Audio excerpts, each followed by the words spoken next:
Tony isataona moa eo amin'da dia manokana hetsika zany ho an'ireo mpanakanto zokolona satria miaraka fiteny hoe rehefa antitra ela vao tafiona dia manokana an'io no amin'da mba hafahandrareo miona satria amin'ny lavalosy maro zareo dia mba hafahandrareo miona satria ireo nametraka zavatra betabe amin'ny firenena ny teo am-kolotsaina dia indraindray eo koa zareo dia misy fiaraha-miasa tampoka mipetraka zany.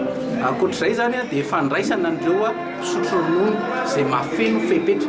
Inona moa le fepetra? Voalohany indrindra 80 taona dia faharoan'izay efa mpikambana 20 taona. Ao anatin'izay 20 taona izay fahatelo dia mila mandray zonim-pamorona ianao farafahakeliny nandritra 15 taona satria le vola raisinao iny navadika teboka zany dia izay fepetra telo izay no raisina.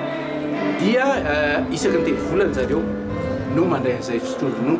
Inona moa mahasamy hafa n'ilay ataontsika hoe fisotron-dronono satria le olona misotro ronono mbola mandray zonim-pamorona. Raha ohatra zao raha isika ohatra hoe Jojoby afa misotro ronono eto amin'ny Omda fa izy mbola manao fampisehoana, mbola mandeha amin'ny radio sy ny télévision sanganasa, mbola manao ampiasain'olona any balle mandeha amin'ny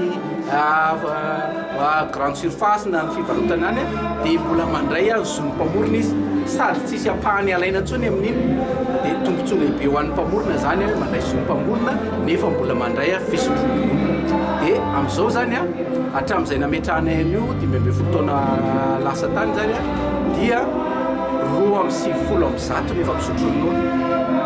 Raha nijerena zany izy androa maly dia 140 nefa maty dia 110 zany zao nisy amin'ny misotro ronono eto Madagasikara. Malagasy misotro ronono dia misy any France, misy any La Réunion, misy any Antala, misy any Antsoy, misy any Fianarantsoa, Toliara eran'ny Madagasikara.